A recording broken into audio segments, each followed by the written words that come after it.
Thank you guys for being here. I'm very, very grateful just for everyone in this space right now. This project is very dear to my heart. It's something that I've been ideating and having fun with. And when I thought to interview someone, I thought of Rachel. So I met Rachel at the Zuladin. It's kind of like a wellness studio, I guess that's what you call it. And they were having like a day of just free offerings for services. And Rachel was like providing womb healing services. And so I remember I waited in line and I went to her service. And I just remember afterward feeling lighter and very like, kind of like I was floating for the rest of the evening. And it felt very nice. And when I was thinking of this project, I was like, I wonder if Rachel would be open to like being interviewed. So when I had reached out to her, she like enthusiastically said yes, which for me was like alignment, and it just was encouraging to keep going and to keep trying to create this. So that is why we're here. And we're here to talk about womb healing today. And the series as a whole is really to practice just ideating the world that we want to be in, the culture that we want to be in, and talking with people who are already doing the work to heal, to be better, and to be in this world where we all could just be more caring human beings. But I will stop talking for a moment. I would like Rachel to kind of share more about herself and what brought you to this work of womb healing. Okay. Yeah. Well, hello, everyone. For me, I was called to womb healing. I've been on my personal, intentional healing journey for the past 7 years. And that was really kind of I was catapulted into this work because I went through 5 years of a domestic violent relationship. And that was when I lived in Las Vegas. And then even just as I was healing through that, I realized I've gone through 15 years of sexual trauma. And so a lot of the work I started with was going to therapy, talk therapy, group therapy, but I still felt something was stuck in my body. Like I would ask my mom, because she knew I was going through this journey, like, are you sure nothing else happened to me when I was little? Like, I feel like there's something else that's in my body I need to release. And then I found other energy healing practices.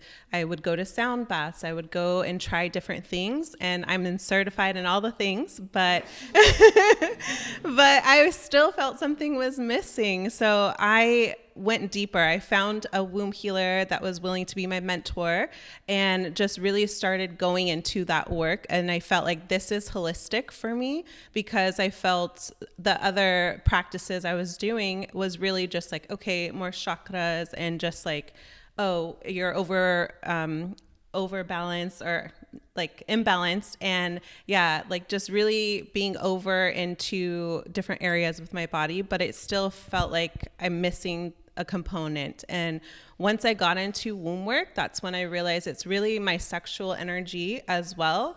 And then being able to own my body, because I've never felt that my body was mine. Like it was always for somebody else. Yeah. And so I really just got back to my body. And so back to my womb. And I had some scares after my relationship. I went to my gynecologist. And so I had some cancerous cells that I had to deal with. And that was even before I got certified too. And I did energy healing on myself without knowing it. And I was able to clear everything. So and also with my breasts too. So it's like really like being able to just do it on my own and know that like, I'm my own healer. I'm my own expert of my body. And that is really important of what I teach others as well. And like to get curious, to listen to your body. Your body is constantly speaking to you. And so that is like what has brought me to womb work and why I share it with others. Yeah. Thank you for sharing that. Thank you. Yeah. I'm curious, like, were you tapped in or connected to your womb before you started intentionally doing the healing? Like, did you know much about your womb space? No. So actually, I remember being younger. I hated my period. Now I celebrate my period. And I get sad even that I know one day I'm not going to have it anymore. But When I was younger, I actually would ask my mom, like, how long do I have my period for? Like, can I just get my like uterus removed? Because I don't want to be dealing with my period after having babies. Like, that's all I thought it was. Like, oh, for me to get pregnant. Yeah. And then I was like, okay, well, then you can remove my whole, like all the parts of my womb, and then I won't have to deal with it. And so I was just very like against and disconnected. Like I said, my body was never really mine. And so I went into or started receiving like sexual trauma when I was 13 to 15 years old. So it's never really been mine. And I got my period around the same age. So it's, yeah. And thank you for sharing too. I know that's not an easy topic to talk about. So thank you for sharing vulnerability with us. Yeah. Thank you. I would like to, I guess, hear you talk about like what the womb entails to you. Because I know you said you felt like it was just, the purpose of it was solely to give birth. But I'm just curious to hear you talk about it as a whole, and what womb healing looks like as well. Yeah. And so all human beings have an energetic womb. And I know many women that come to work with me, or men actually that are interested in working with me, they were like, well, I don't have a physical womb. So like, can I do work with you? And it's yes, because we all have an energetic womb. It starts underneath the breastbone and down to our pubic bone. And so it's that whole core area. And it's really, we birth and we're in seasons for women within like that 30-day window, 28, 30-day window. And so we go through seasons within our body, and not just within our body for birthing reasons, our menstruation and our cycles, but it's also for creativity. So going with the flow of when you should be working like all out energetic and all of that, and then when you should be hibernating, resting, when you should be creating and get inspired and like being like in a little bubble. So it's really knowing your body and learning that. And then also that comes into play of like, oh, your projects, your creative projects. And then for men, those who identify with men as a male, they're 24-hour cycles. And so that they go through the whole process, but within 24 hours. So when they wake up, it's like their ovulation time, like for women. And so it's just very like interesting to see how the production and how they can work with their cycle as well within a 24-hour period, because it's all based off of our hormones. And it's just a way to tap in and also feeling into your body, and really it's helping you then align your body with the work that you're doing, that you're putting out here into the world. Yeah. Yeah. Thank you for that. So the cycle for someone who identifies as male all happens within one day. 24 hours. Yeah. I guess what are ways that maybe they could start getting in touch with that throughout their days, like, or ways to tune in to know like, okay, this is my time to chill. I know you said it's kind of in the morning time for them, but yeah. Like, well, the morning is more of like active and like when they receive, but for me, I always encourage individuals to see what's best for you, because I don't want to generalize, because even women that go through your cycles, like some people that are going through ovulation aren't through like the active part. So it's really like listening to your body and knowing what's good for you in that time, and just tuning in. Okay, do I feel more active in the morning? Is this the best time for me to get my work done? Am I most inspired and creative in this time? Or is it better for me later at night? So it's just like really tuning in, probably journaling or checking in with your body and seeing, okay, I see a pattern here, and now I'm going to use this to my advantage. So. Yeah. Thank you for that. So tracking our patterns. Yeah. Being more mindful throughout the day. Yeah. Let's transition, I guess, into how our womb and healing our womb can kind of be revolutionary in a way, and could be very political. I know we were talking about that a little bit earlier, so I'm curious for you to just give your thoughts on that. Yeah. Yeah, I touch. Well, one, majority of the systems that are in place right now don't want us to be working with our body and to be tuned in to know our power. And so knowing our body is to know our power. And like I mentioned earlier, we are experts of our bodies, and a lot of systems. I used to work for a University of Medicine and Science, and worked with doctors every single day. I coached patients on how they should speak with doctors as well, because they're just meeting you for 10, 15 minutes. And yes, they're an expert in the field, but doesn't mean they know for your body, for what you have gone through your whole life and your culturally, your ancestral and all of that. So it's really, I feel the medical system is a big spot where people are dying, and a lot of illnesses that are within our bodies are because of we're storing trauma in those areas. And so they don't teach us that. They want us to just take a medication to Band-Aid it instead of finding the root cause. And so working with healers, doing breath work, doing other modalities is able, then you're connecting back to your body, figuring out, getting curious, what is this trying to say to me?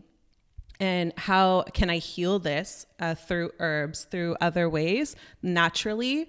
And like I said, I healed my body, and I was able to do it because I got curious around it, and really just believing. And your mind and your body hold so much power. If you believe you're healthy, you are healthy, and your cells vibrate at that frequency. So it's just very like being able to have these affirmations instead of saying I'm sick, or I'm going to die, I'm going to do this because it's a family genetic thing. No, you can make the change now by knowing your body and listening and tuning in. So I feel like the whole pharmaceutical, everything, the medical field is a huge system. So I feel like being able to do that is liberating for you and your ancestors, and teaching that on to your legacy. So thank you. I'm curious, to bounce off of what you were saying. It seems like there's some things that we have to consciously start unlearning to start showing up better, I guess, for our wombs. And you kind of touch on one now, like not automatically listening to what maybe a medical doctor says, or listening to your body just as much. I guess, is there anything else that you could think of that might be good to share, like to actively practice unlearning?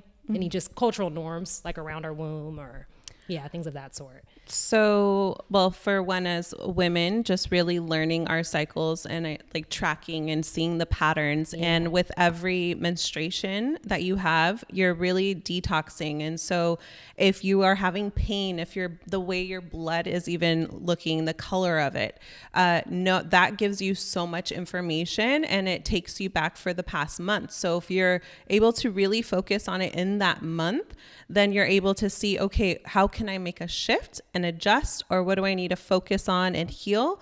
And then you're able to do it at that time instead of it continuing on and you're just ignoring, and then it becomes a bigger issue within your body. And then like they'll say surgeries, this and that. Other ways is, for those that do not menstruate, would just be, again, like listening to your body. So for my mom, for example, she I went through menopause.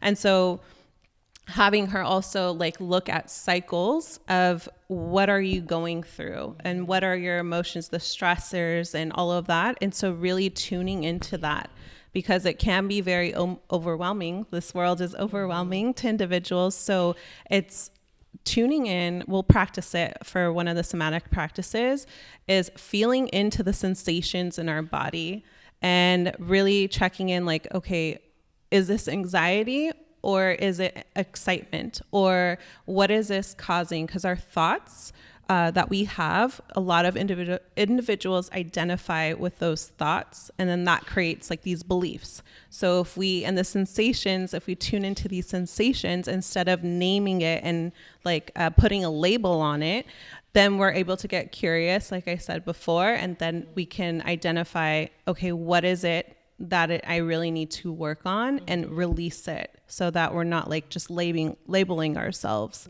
and like keeping ourselves stuck in a situation. So it's really just feeling the sensations that are happening and not putting labels on that. And you're human. We're going to experience all of these. Even people that have been healing for years, they still have anxiety, what they label as anxiety, but they're able to feel it. Okay, identify it. what is it trying to say to or tell me right now?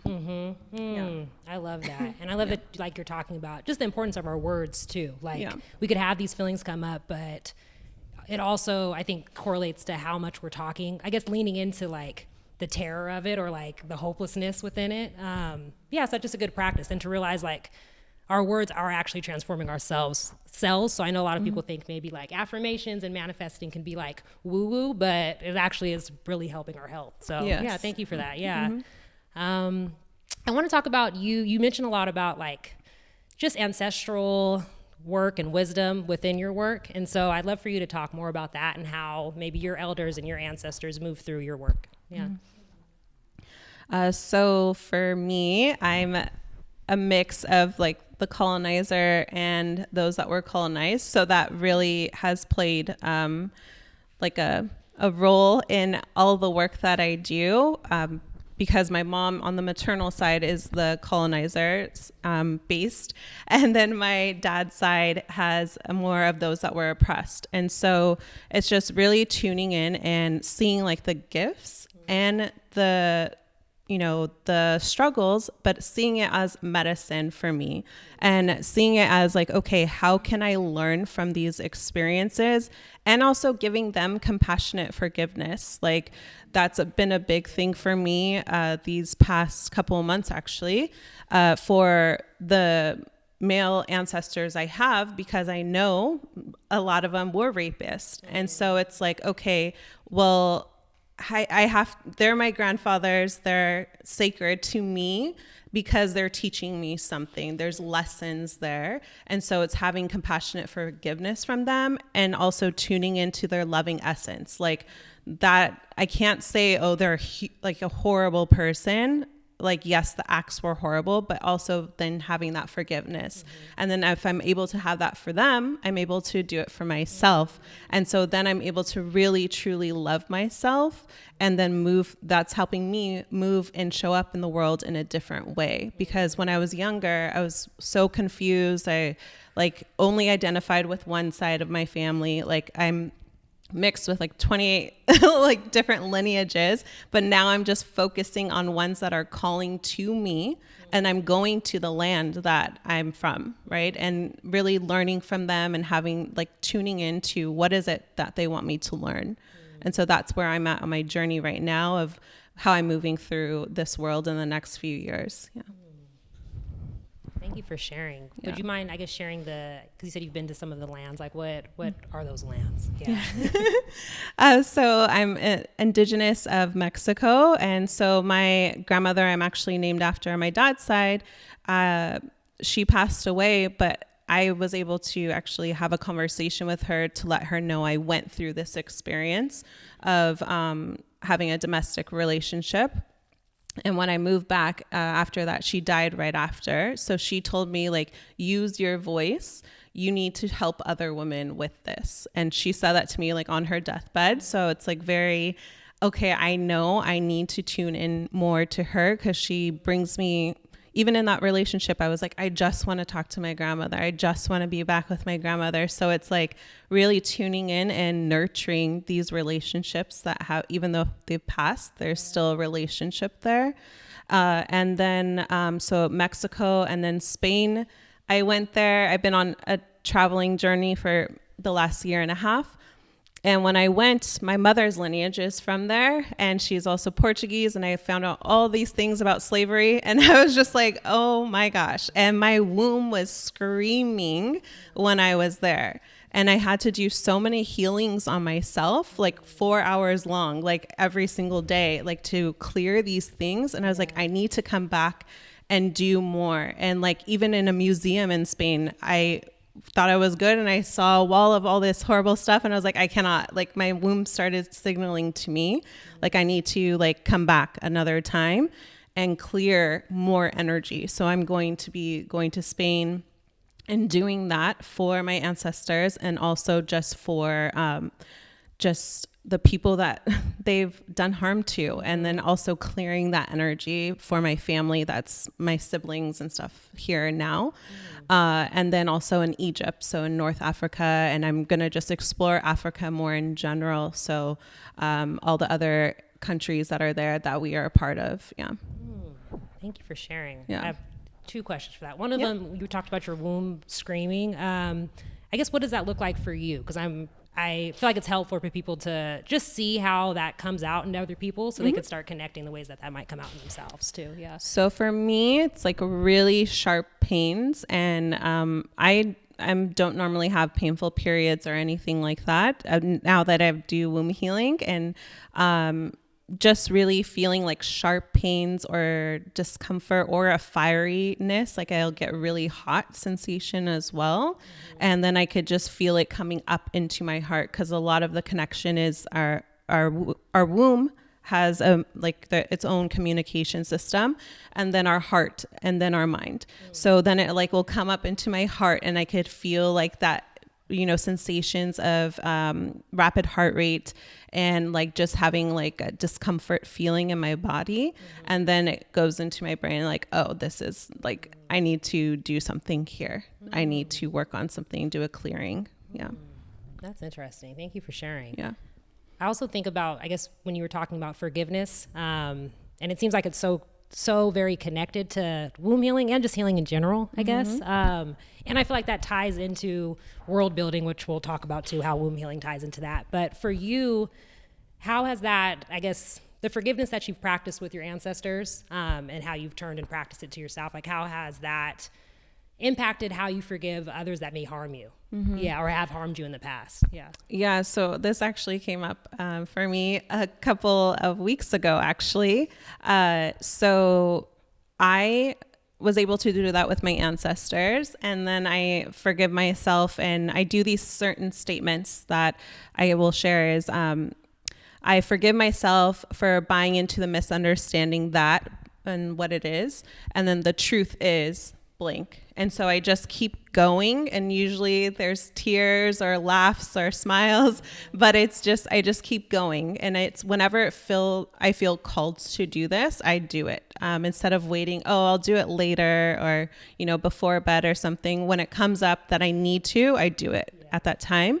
And I practice that a lot. And then I had a session with a client, where it was brought up like I need to release anger around my ex partner that I went through the domestic situation with.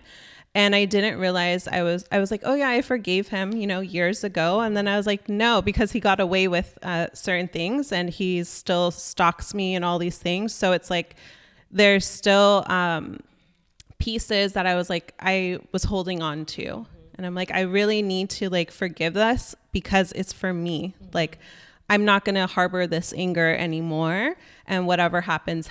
But it's just like, I was able to then really do that and do a practice. And I had a friend witness me, and then she was like, wow, like that was self-love right there. Like, you just going through that. She just witnessed me. So sometimes being witnessed by someone that you feel safe with, is also helpful in just being able to release that forgiveness and hold that space for me. So, yeah. Just allowing time to sit with that. Yeah. But it takes time. It's not. No, thank you. I love hearing you talk about being witnessed too. Like that. I think sometimes we go on these journeys and feel like we need to just be solo for some time. But it's important to know that another part of healing is sometimes having someone witness you going through your healing, or practicing that forgiveness with a witness. Yeah. Thank you for that. How do you connect womb healing to world building? As you know, that's a big chunk of this series, us visioning the world that we want to live in. So yeah, I just would love to hear your input on that. Yeah. So for womb healing is more a holistic approach. And I had a client actually last week, she's done so much inner child work, and then she did womb healing with me, and she's like, whoa, this is so holistic, because I don't feel like I need to compete with different parts of me, or like shun other parts of me that need attention. So being able to have a holistic approach of really just tuning in, because it's your body speaking to you. You're just listening to your body, and tuning into that and seeing what do you need to work on at this moment in this present time. You might have all these things coming to you. Like I have such a list I need to go through, but also just like be present. Like what's showing up right now. And then also to celebrate joy, because a lot of the womb work as well tunes into pleasure and just being play and just having fun and dancing and moving your body, which we'll do a little bit later. And so it's just being able to tune into those aspects and know like when you're living your life and being, that is like you're healing. So you don't need to go into all of these like always like meditative states. Like you just living your life and being present is healing. So, and yeah, I don't know the other part. No, we'll sit with that for a moment. Yeah, okay. I feel like that hit people. Yeah. Yeah. Thank you for that. Yeah. Yeah, I mean, that essentially answered it. Yeah. We're wrapping up the conversation, but just a few more questions before we do. Let's see. I guess we could go into just you holding space as a healer before we close, because I know there are some people in here who do that work as well. So I'd love to just know how you practice being well in your body while holding space for others. Like, what does that look like? Mm-hmm. Yeah. For me, I don't see myself as like I'm healing an individual, because I know I've encountered a lot of women in the work that I do that are other womb healers.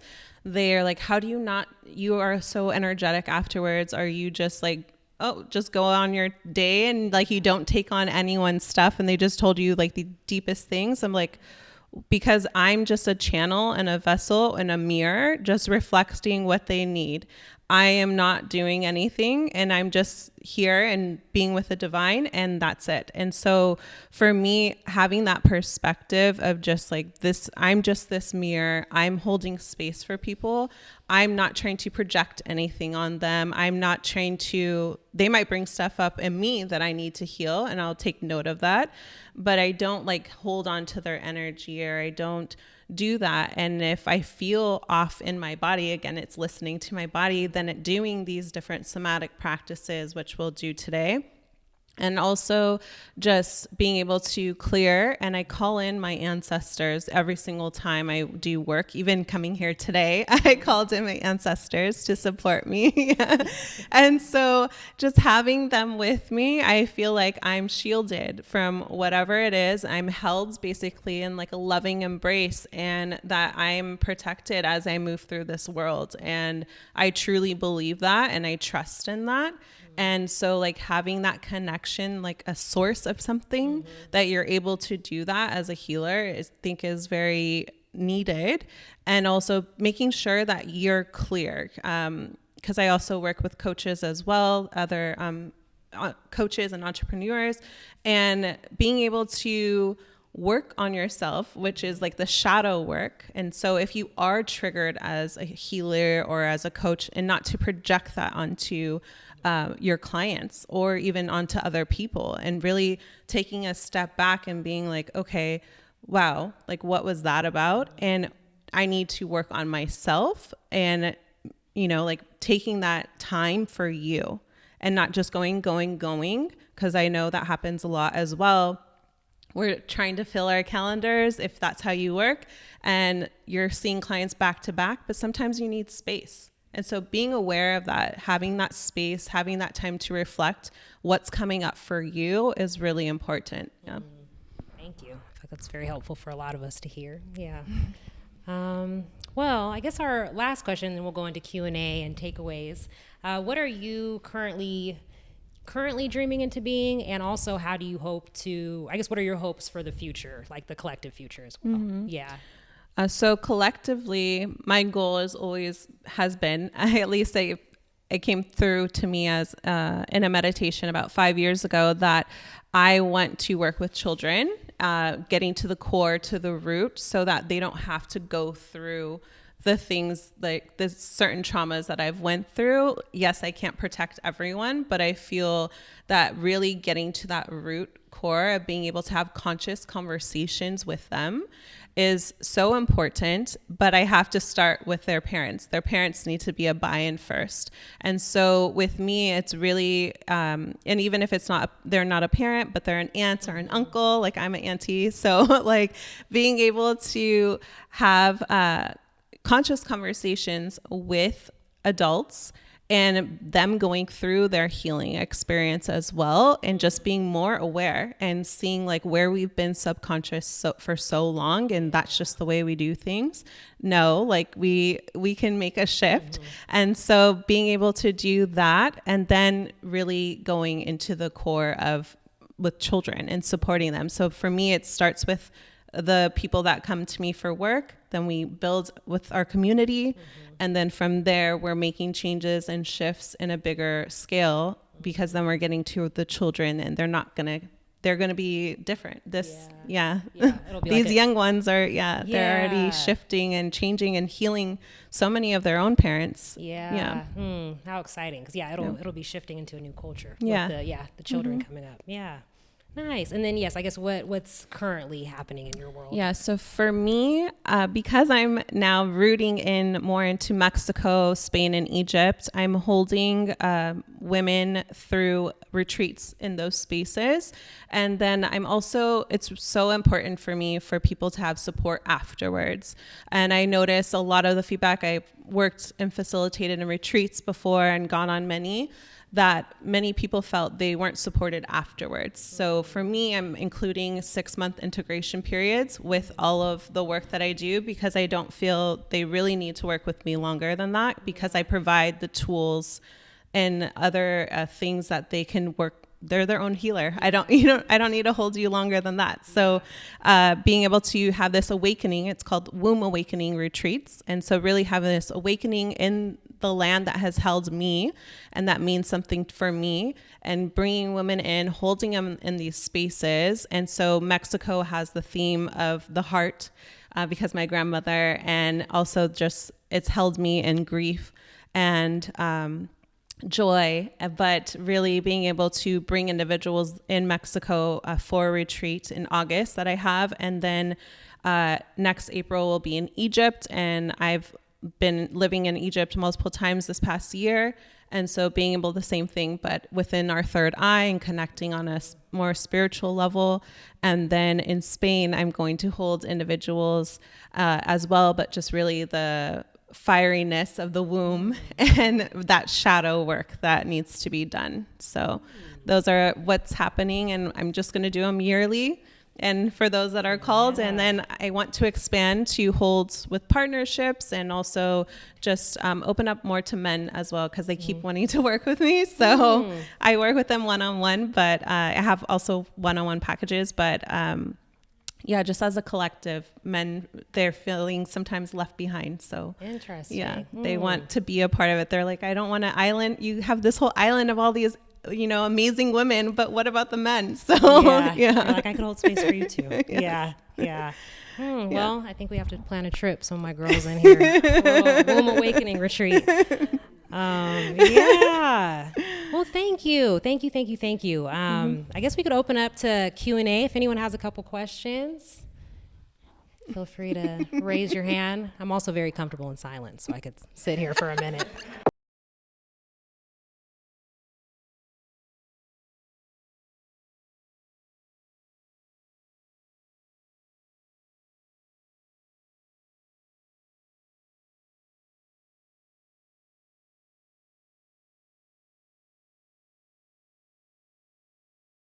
Thank you, Rachel, very, very much for this conversation. And just for being so open and just willing to share with us.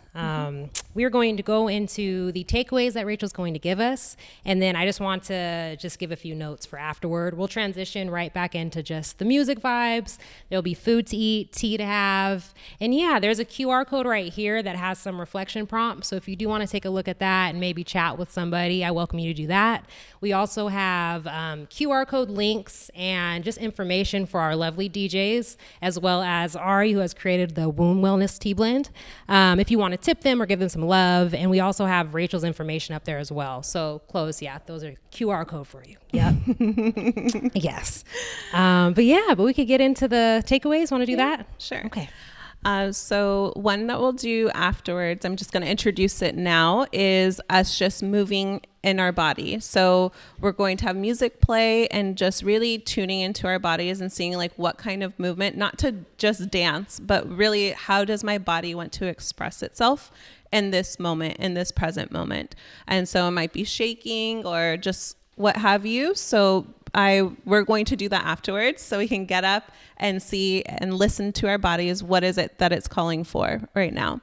Another practice is going to just be, well, do you want me to do the affirmations or the practice? However you feel it. Okay. Yeah. And so I'll go through then the affirmations. For me, what's coming through, if I'm just going to share, so see what resonates with you. Again, like I'm not telling you to say these things, but maybe create something for you that resonates. And so what I've really felt called when I tune in almost every morning with a tea or something, I speak into my tea or water, and just really at the end of, I speak in Spanish to myself, and then I will say at the end, like, I love you, I nourish you, I choose you, and I value you. And I'm saying that to my body and really feeling that. And then I drink my tea afterwards. And just that really feels encompassing and going in. Yeah. And just feeling that vibration through my body. Yeah. Yes. Take notes. Take notes. Yeah. So those affirmations, but. And is there a significance, to doing it with like a water or tea? Is there a reason that you do that? Liquids hold the vibration of what you speak to it. And just really just tuning in, and before you just drink, because sometimes I catch myself, I'm like, oh, I'm just drinking water. I'm like, oh, wait, I need a pause, slow down, like give gratitude to this water and the hands that have brought this water to me. And then also that's when I'll say something to my grandmothers, grandfathers, and then the earth and whatever elements call me at that time. And then I will speak to myself in Spanish, just thanking myself, loving myself, and just certain statements I say. And then at the end in English all the time, I always say that, and sometimes I look in the mirror while I do that as well. So that I'm like really looking into my eyes, like I choose you and I choose you today in this present moment. I love you and I value you. So like really just feeding and feeling myself up. Yeah. Thank you. Yeah. Well, I would encourage you guys, if you get some tea, maybe just one of those affirmations to yourself as you get your tea and come back out here. And there's that a might mirror be nice. right there there too, if you want to try it out. Yeah, inside. Next to the bathroom. Yeah. Okay, next takeaway. Yeah. And so the final one would be, if you guys feel called to, I just invite you to close your eyes and just really tuning in to your body and seeing what sensations are present. And know that you can have more than one sensation present at a time, just like you can have more than one emotion showing up in your body at once. So just really tuning in, taking a deep breath in through your nose and out through your mouth. And feeling the sensation. Is it a dullness? Looking at the size of it. Is there a color? And just really getting curious around it. And seeing what's most present and alive for you right now. And then really, with your next breath, just breathing into that space with love and compassion, just allowing it to be here. And saying internally, I see you. You're welcome to be here. And then just notice if the sensation dissipates at all. Really bringing that awareness. Just pure love. All is welcome. And if you can't, and you're having some resistance, your resistance is welcome as well. Just letting it know, hi, I see you. Thank you for protecting me. Thank you for shielding me in this moment. That's what resistance is. Just wanting to protect you. Just keep breathing in to that space and then tuning in if it has dissipated, if there's anywhere else in your body that you feel a sensation that you can show that love to as well. Just listening. Again, your body's speaking to you.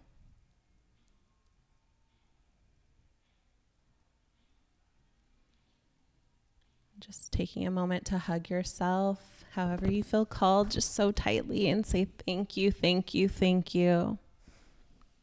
And I love you. Thank you for being here today and being present.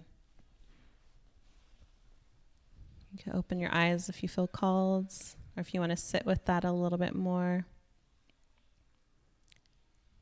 Yeah. Feeling okay? Yay. Yeah. All right. Final one? Yes, the final Okay. one. Well, are you good? Yeah. Your closing remarks? Yeah, that was pretty much it. Thank you guys for coming, for listening. And yeah, I'm just going to be sitting in gratitude for a little bit, but I'm grateful. Yeah. Thank you, Rachel, very much. Yes, yeah. thank you. Yeah. I appreciate you. Yeah, me too. This is the beginning of our relationship. I'm grateful. Okay. All right. Let's move our bodies. I know we've been sitting down for a while. So yes, lead us we're into ready this last to. takeaway. We'll just go ahead and stand or stay seated. Again, listening to your body is super important. And just tuning in to see what kind of movement does your body want to express at this time. Yeah. And either going with the music or not. So just doing what feels good for you. Stretching, moving your hips, whatever. I love this song.